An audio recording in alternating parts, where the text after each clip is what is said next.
Coming up next on Trojan News, the choir performs at an Erie Seawolves game, and the football team plays against one of the top teams in the state. These stories and more coming up next on Trojan News. And now, from Studio 100 at Greenville High School, this is Trojan News. Hello and welcome to our very first episode of Trojan News for the 2023-2024 school year. I'm Hannah. And I'm Bree. The Greenville Senior Choir is always on the move, whether it's singing in front of the Statue of Liberty or at your local coffee shop. Last Thursday, the senior choir was invited to an Erie Seawolves game to sing the national anthem. After singing on the field, the choir stayed for the game and enjoyed ice cream, hot dogs, mac and cheese, peanuts, and of course, Cracker Jacks. Attention juniors and seniors. There will be a representative here from St. Vincent College on September 28th. Stop in the guidance office to sign up if you are interested in attending.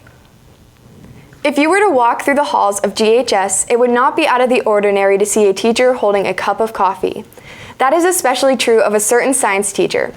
In this week's Spotlight, we get to know Mr. Russell a little bit better and discover the reason why he seems to have a bottomless cup of joe.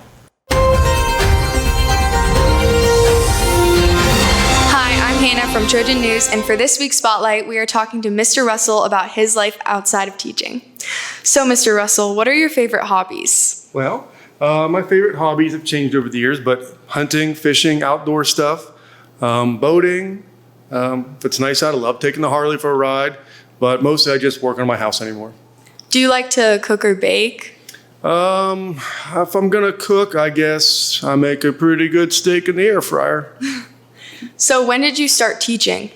Oh boy, 23 years ago. My career's pretty old. Yes, 23 years ago. Do you ever get tired of talking and doing the same stuff or? Yeah, you know what, sometimes. At the beginning of the year especially, when you first come in and you haven't talked that much all summer, and then you start talking, your throat gets a little tired, but no, I'm good. So we hear that you drink a lot of coffee. How much do you drink a day? Well, let me explain that first. I went to a conference once, and it was about dementia and Alzheimer's, and they said that caffeine in pharmaceutical doses is a glutamate inhibitor, so it staves off early dementia, so about a pot. Wow, that is a lot of coffee. Mm-hmm.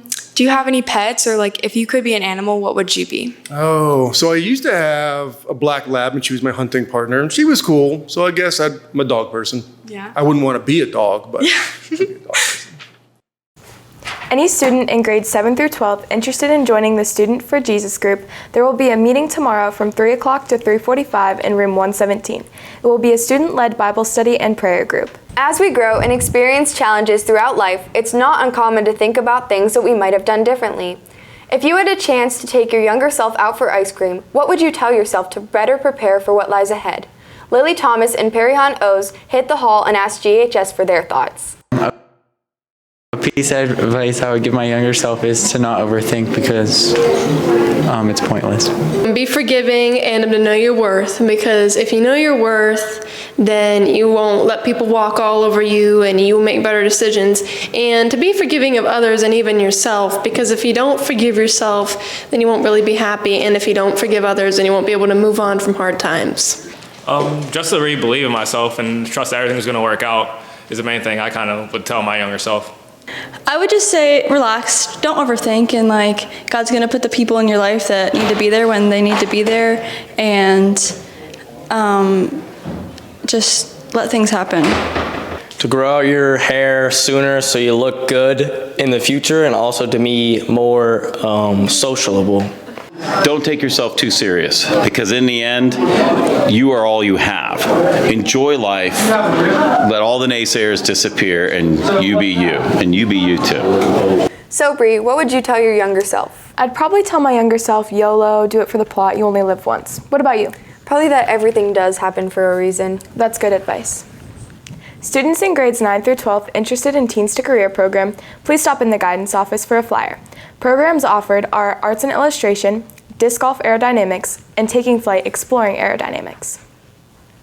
Homecoming tickets will be on sale starting Tuesday, September 26th during all senior high lunches. They will be on sale through October 10th. Tickets are $12 for a single and $20 for a couple. If you are bringing a student from another school, you need to get a form from the office before purchasing your ticket. Pennsylvania has been in the national news cycle recently, but not for the best of reasons. Michael Leonard has the details in this week's World Watch.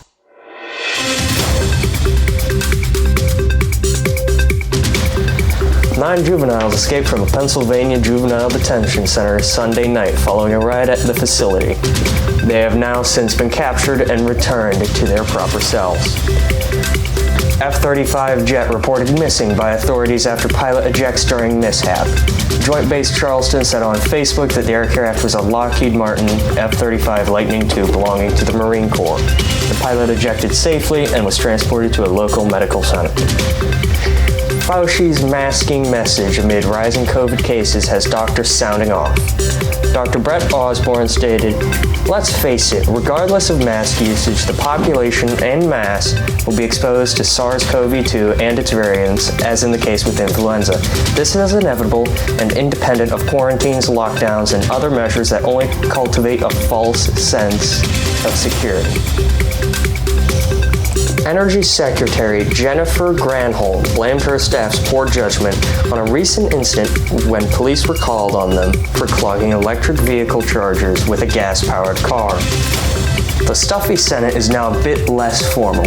Majority Leader Chuck Schumer said Monday that the staff for the chamber's sergeant at arms, the Senate's official clothes police, will no longer enforce a dress code on the Senate floor. The change comes after Pennsylvania Senator John Fetterman has been unapologetically wearing shorts as he goes about his duties, voting from doorways so he doesn't get in trouble for his more casual attire. I'm Michael Leonard. That was World Watch. Back to the newsroom.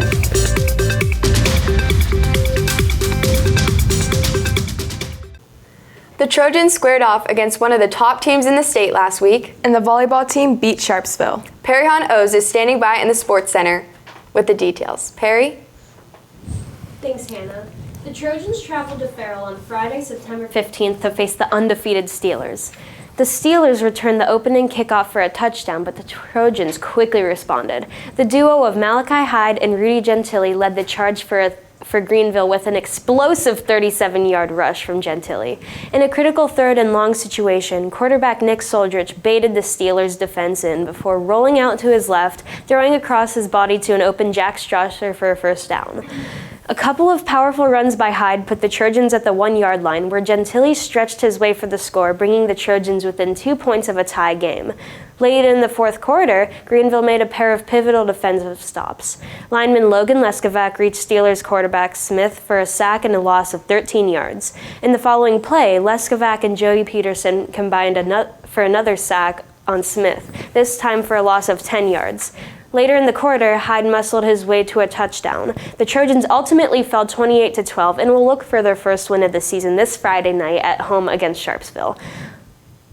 Although their record is not where they would like it to be, the team is happy with their effort.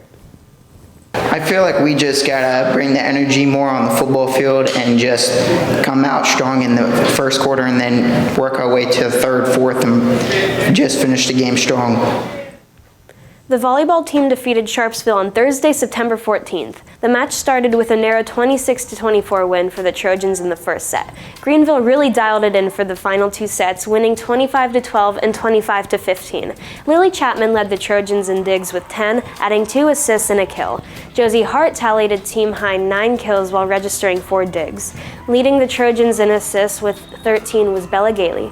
Gailey also registered 2 aces. Riley Jordan recorded 8 assists with 4 kills and 2 aces. Christina Varian served up 4 aces and 3 kills. Taylor Whitesell looms large at the net for Greenville, blocking a team-high 4 hits with 4 kills and 2 aces. Jalen Lewis tallied 2 blocks, 3 kills, and 2 aces.